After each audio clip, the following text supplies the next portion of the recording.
ఇయాల రేపు ఎట్లయిపోయిందంటే, ఈ క్రైమ్ విషయానికొచ్చేసరికి ఎవ్వరు ఆలోచించట్లేదు. అంతకుముందు ఎక్కడన్నా క్రైమ్ జరిగిందంటే అసలు భయపడేవాళ్ళు, లేదంటే కంప్లెయింట్ చేసేవాళ్ళు, పోలీసులకు ఫోన్ చేసేవారు. కానీ ఇయాల రేపు క్రైమే చాలా సింపుల్‌గా అయిపోయింది.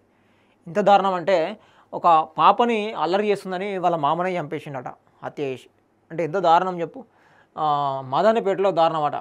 అల్లరి చేస్తుందని ఈడేళ్ళ బాలికను దారుణంగా హత్య చేసిన మేనమామ, అత్త అట. బాలిక కాళ్ళు, చేతులు కట్టేసి, నోటికి ప్లాస్టర్ వేసి వాటర్ ట్యాంక్‌లో పడేసిన మేనమామ, అత్త అంట.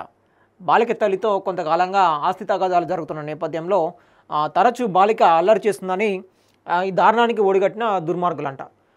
బాలిక కనిపించకపోవడంతో కుటుంబ సభ్యులు ఫిర్యాదు చేయగా విచారణలో బయటపడ్డ ఈ దారుణం అంట. బాలిక మేనమామ, అత్తను అరెస్ట్ చేసి జైలుకు తరలించిన పోలీసులంట. సో అర్థం చేసుకోవచ్చు మనం ఎంత ఎంత గొడవలు ఉన్నా కూడా వాళ్ళ కంప్లైంట్ చేయాలి తప్పించి వీళ్ళ మామ దగ్గరికి వాళ్ళ కూతురు వస్తుందని చెప్పేసి వచ్చి గొడవ చేస్తుందని చెప్పేసి అంటే అలవాటు కావచ్చు. మరి మామయ్య దగ్గరికి వెళ్తే ఇప్పుడు పిల్లలు అనగానే మామ దగ్గరికి వెళ్తారు, అత్తమ్మ దగ్గరికి వెళ్తారు, నానమ్మ దగ్గరికి వెళ్తారు, అమ్మమ్మ దగ్గరికి వెళ్తారు. ఇట్లాంటివన్నీ జరుగుతూ ఉంటాయి. కానీ వీళ్ళకు వాళ్ళకు ఆస్తి తగాలు గొడవలు ఉంటే మధ్యలో పిల్లలు ఎందుకు బలి చేయడం? పిల్లలు ఏం తప్పు చేశారు? పిల్లలు కావాలంటే పిల్లల్ని దగ్గర